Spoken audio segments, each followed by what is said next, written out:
Tu Mami.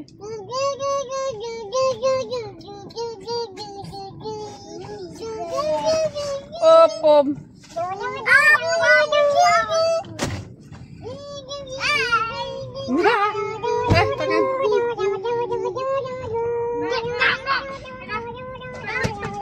Jan, awak turun weh.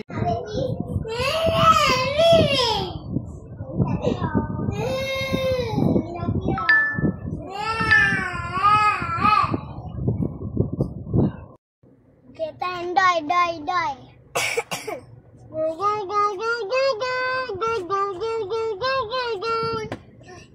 Fal.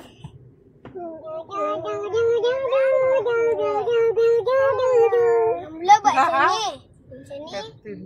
ni. Lepas tu macam tu. Ni bulat ni.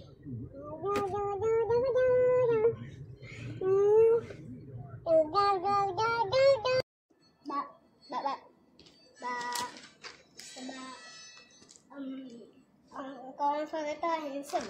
Ya. Laki ke perempuan? Laki.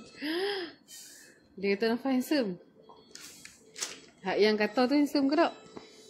Dia handsome. Siapa Ya. dapat bendera tu, kiranya dia menang.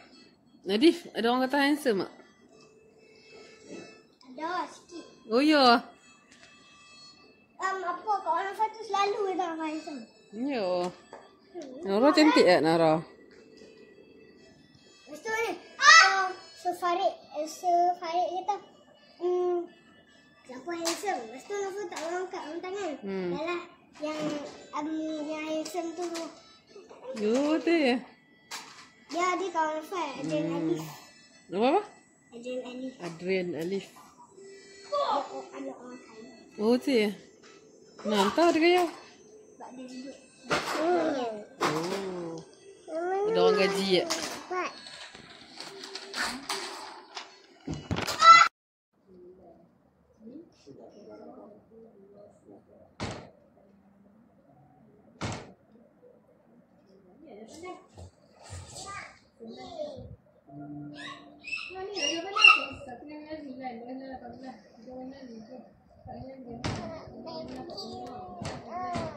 Ha? Tutup dah. Bawah.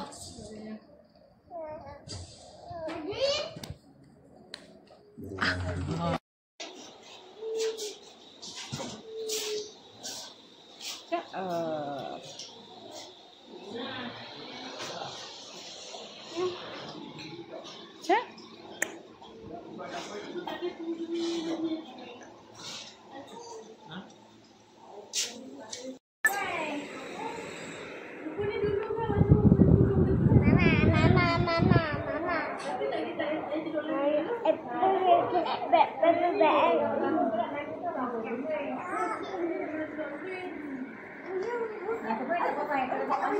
Mama.